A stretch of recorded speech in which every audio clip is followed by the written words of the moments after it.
Good evening, everyone.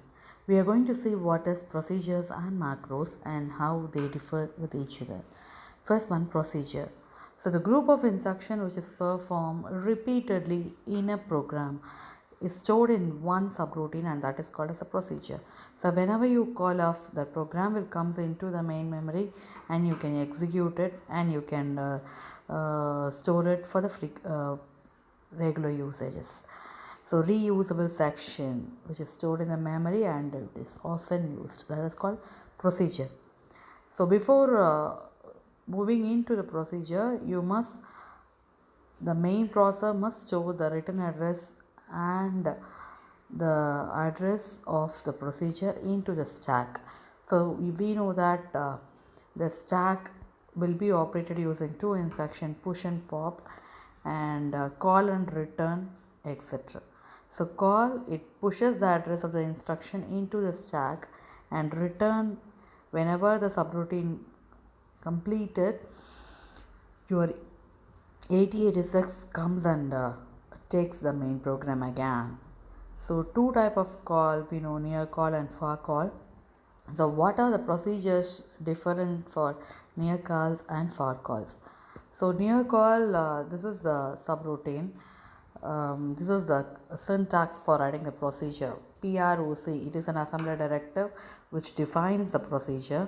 So procedure, and that's a near procedure. Near procedure means a procedure within the program itself.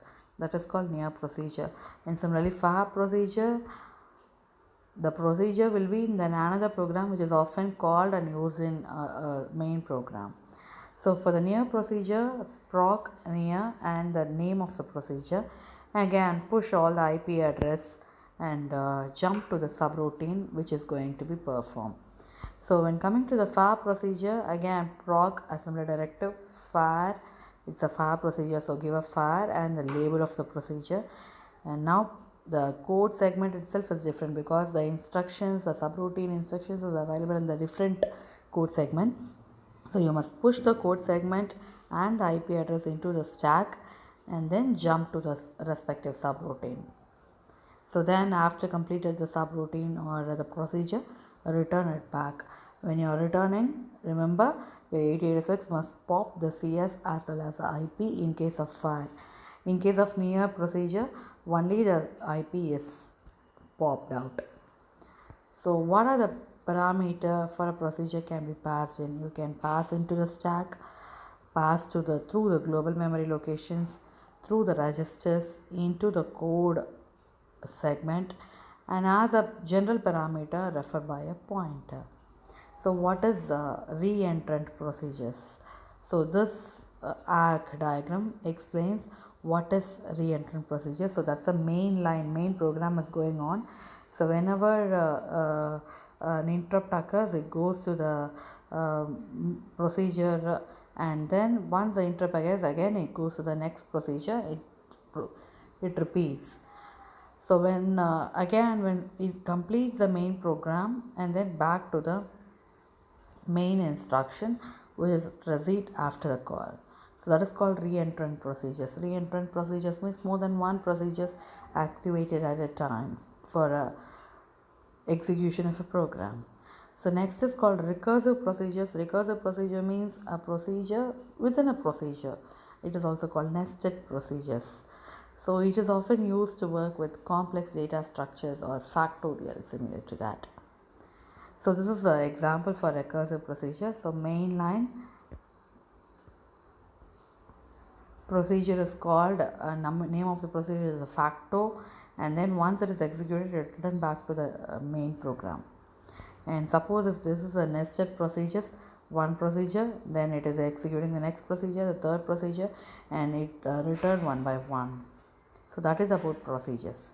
Coming back to the macros, it is a statement which is insert during the assembler program.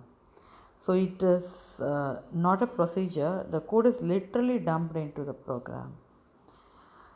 So we are not, the main program is not going to jump into the subroutine, but the subroutine itself is coming into the main program and it is executed within a main program itself. So it increases the number of instructions of the main program whenever it is called off. So difference is that you need a call and return for a procedure, but macro it is not needed because the entire subroutine program itself is coming into the main program and it is executed whenever required. So this is the syntax for the macro 1 program is called, then do whatever the subroutine and then end the macro, end m. So this is the way of how the procedures and macro produces the result. So what are the advantages of using macros? You no need any call and return instruction, no need to push and pop the IP address, CS segment address, everything into the procedure. So no complications. But what is the main disadvantages is assembler have to compile the same instructions again and again, all the decoding of instructions, which consumes a lot of the time. Thank you.